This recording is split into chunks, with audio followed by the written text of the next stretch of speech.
सरकार की पहली कैबिनेट बैठक में कई बड़े फैसले लिए गए। नीतीश सरकार अगले 5 साल में 1 करोड़ युवाओं को नौकरी और रोजगार देने के लक्ष्य को पूरा करने के लिए उद्योगों का जाल बिछाएगी। बिहार पूर्वी भारत में निवेश का हब बनेगा और इसके लिए एक उच्च स्तरीय समिति भी गठित कर दी गई है। बंद पड़ी चीनी मिल को शुरू करने के साथ ही नई चीनी मिल भी शुरू कर दी जाएगी। क्या है ये पूरी खबर, विस्तार से देखिए इस रिपोर्ट में।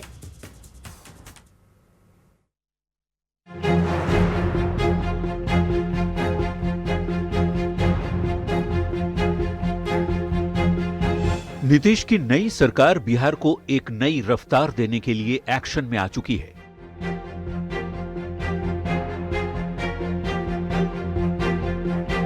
पहली ही कैबिनेट की बैठक में सरकार ने कई बड़े फैसले लिए हैं, जिससे लगने लगा है कि अब बिहार में रोजगार की बहार आने वाली है।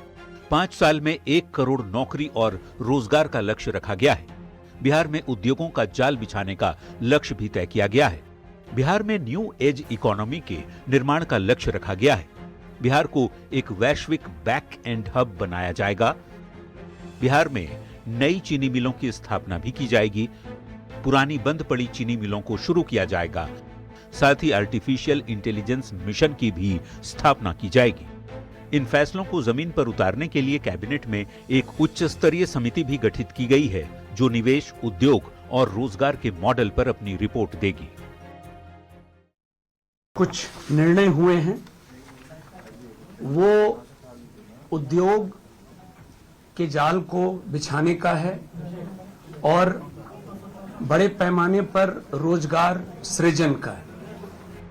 इन बड़े फैसलों पर बिहार की राजनीति भी गर्मा गई है। विपक्ष इसे जनता की आंखों में धूल झोंकने की कोशिश करार दे रहा है, तो उद्योग मंत्री कह रहे हैं कि ये सरकार की दूरदर्शी सोच का ही हिस्सा है। 20 वर्षों में जिस सरकार ने चीनी मिल और बिहार में उद्योग धंधे की स्थापना के लिए कोई कार्य नहीं किए हों, फिर से नई सरकार बनने के बाद सब बात दिखाने का काम किया है, लोगों के बीच भ्रम जाल फैलाने का काम किया है।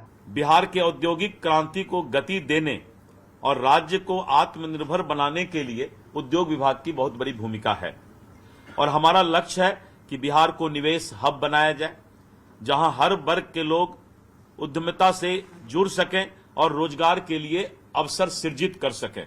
नई सरकार के इन बड़े ऐलानों से बिहार वासियों को उम्मीद की नई किरण दिखाई दी है। देखना होगा जनता की उम्मीद पर सरकार कितना खरा उतरती है। न्यूज़ 18 के लिए पटना से संवाददाता संजय कुमार के साथ ब्यूरो रिपोर्ट।